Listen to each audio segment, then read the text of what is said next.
In the annals of financial crime, some heists stand out not just for their audacity, but for the sheer scale of their ambition. Imagine a target not a vault of gold, but a digital ledger, holding billions.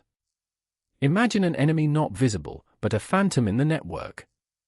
This is the story of a cyber attack that, had it fully succeeded, would have rewritten the history books as the largest bank heist ever committed. A story of high-stakes digital warfare, where the fate of nearly $1 billion hung in the balance, and the ultimate twist came from the most unexpected of places. Our story begins in February 2016, in Dhaka, the bustling capital of Bangladesh. Here stands the Bangladesh Bank, the nation's central bank, a cornerstone of its economy. It held vast reserves, including a critical account at the Federal Reserve Bank of New York, or FRBNY, essential for international transactions. This institution, vital to a developing nation, was about to become the epicenter of an unprecedented digital assault, exposing vulnerabilities that would send shockwaves across the global financial system. Central banks, like Bangladesh Bank, rely on a secure global messaging network for international money transfers, SWIFT. The Society for Worldwide Interbank Financial Telecommunication. SWIFT isn't a bank itself, nor does it hold funds. Instead, it transmits instructions between financial institutions. Every day, trillions of dollars move across borders via SWIFT messages, trusted as the gold standard for secure communication. It was this intricate, trusted system that the attackers intended to weaponize, turning its very reliability into a tool for their illicit gains. But beneath the surface of this critical institution, a stark reality existed. Sources close to the investigation, later reported by Reuters, indicated that Bangladesh Bank's internal security was alarmingly weak. Instead of robust cybersecurity, they relied on rudimentary firewalls and second-hand switches. Compounding this, the bank reportedly used an off-the-shelf $10 internet router and, crucially, had no 24/7 monitoring system specifically for its SWIFT transactions. This combination of factors presented an irresistible opportunity for sophisticated attackers seeking a weak link in the global financial chain. The stage was set. At some point prior to February 2016, the attackers made their move. They successfully infiltrated Bangladesh Bank's internal systems, gaining unauthorized access to the heart of its operations. This wasn't a smash and grab. This was a patient, calculated digital siege. Once inside, they didn't just look for money, they sought control. According to forensic reports later published by Mandiant, the hackers installed highly specialized malware, designed not just to steal, but to conceal their every action, manipulating the very fabric of the SWIFT system from within. The malware installed by the hackers was insidious. Its primary function was not only to facilitate the fraudulent transfers but also to systematically erase any trace of their activity. It meticulously deleted log files, wiping away digital breadcrumbs that could lead investigators back to their tracks. But perhaps its most audacious function, as detailed in reports by BAE Systems, was to disable a critical component of the bank's manual oversight, the printer responsible for printing transaction records. This ensured that no physical proof of the illicit transfers would emerge, at least not immediately. On Friday, February 5, 2016, the printer dedicated to SWIFT transactions inexplicably stopped working. For a bank that lacked 24/7 monitoring for its SWIFT system, this was a critical blind spot. Furthermore, in Bangladesh, Friday marks the beginning of the weekend. With the printer issues noted but not urgently investigated, bank officials went home. The systems, however, remained active. Unseen, unheard, the digital phantom was preparing its grand play, knowing it had a precious window of opportunity to operate unchallenged, shielded by the quiet of a weekend. As the weekend unfolded, the hackers executed their plan. From Bangladesh Bank's account at the Federal Reserve Bank of New York, they unleashed a torrent of fraudulent requests. In total, 35 transfer requests were sent, attempting to move an astonishing $951 million. These were not random transfers, they were carefully crafted SWIFT messages, appearing legitimate, destined for various accounts across Asia. The sheer volume and value of these requests were unprecedented, a digital tidal wave threatening to drain a national reserve. Amidst the flood of fraudulent requests, some found their mark. For transactions, totaling $81 million, were successfully processed and transferred. Their destination, Rizal Commercial Banking Corporation, or RCBC, in the Philippines. This was a critical success for the attackers, moving a substantial sum out of the FRBNY and into accounts controlled by their network. The initial phase of the heist was undeniably effective, demonstrating the sophistication with which the hackers navigated the intricate global banking system, turning its own trust mechanisms against it.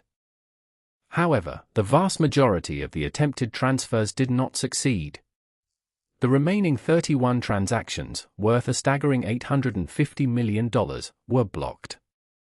This was not due to the immediate detection by Bangladesh Bank, still unaware of the unfolding catastrophe.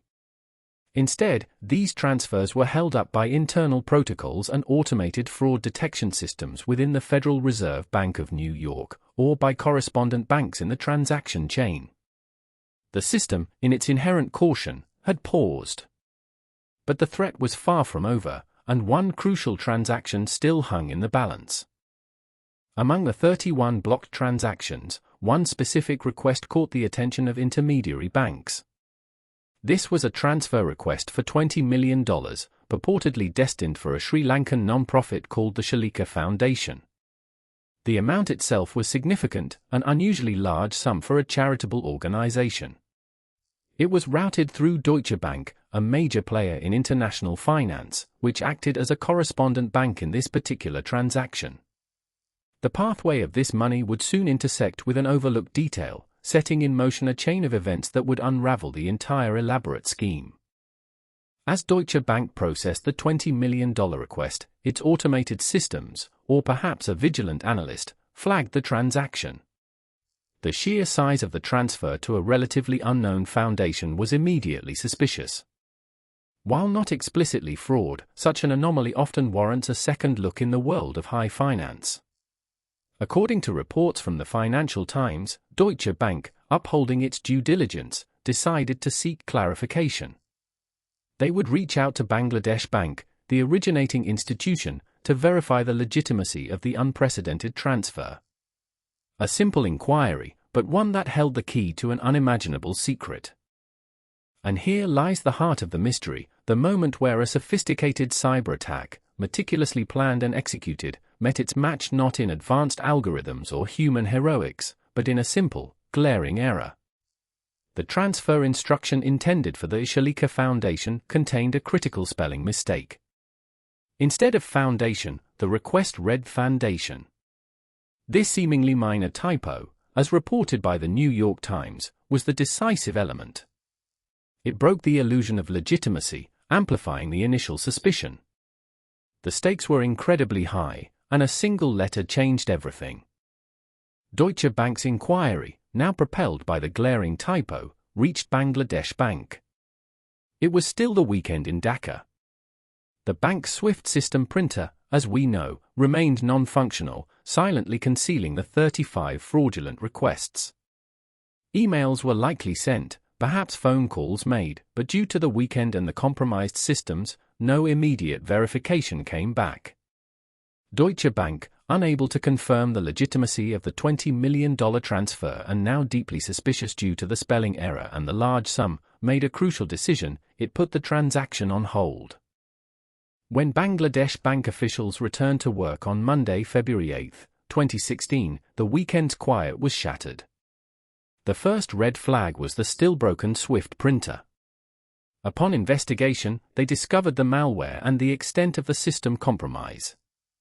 Then, the grim reality. They accessed the Swift logs directly, revealing the torrent of fraudulent requests.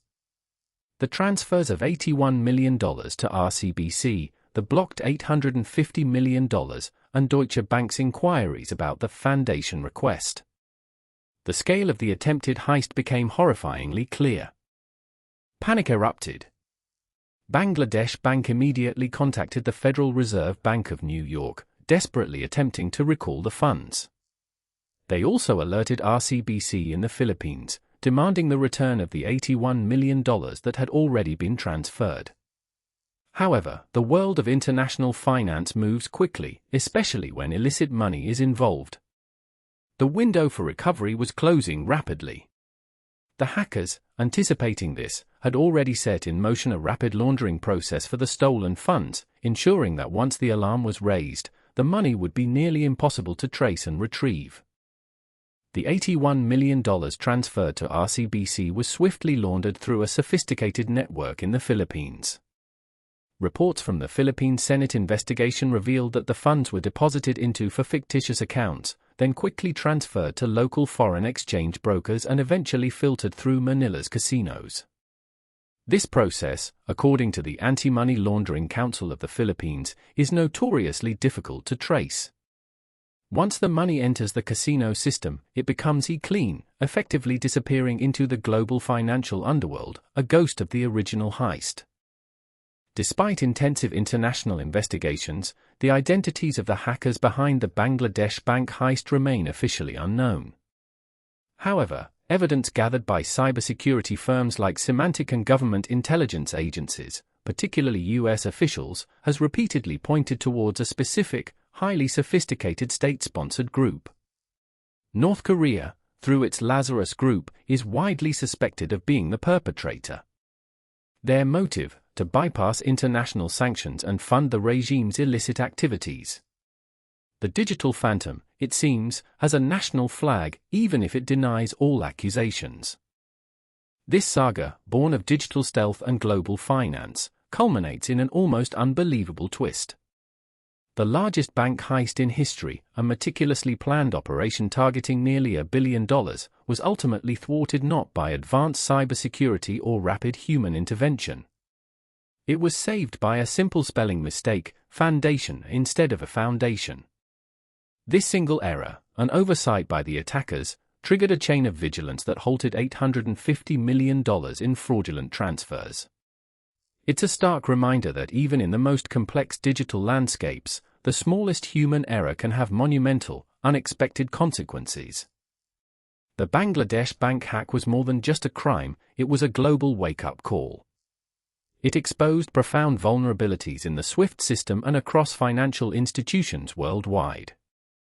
It forced banks to re-evaluate their cybersecurity protocols, investment in infrastructure, and the necessity of 24/7 monitoring. While $81 million was lost, the vast majority, $850 million, was saved by that one critical typo. This story underscores the continuous, evolving battle between those who seek to exploit digital systems and those striving to protect them, a battle where vigilance, and sometimes sheer luck, play equally vital roles.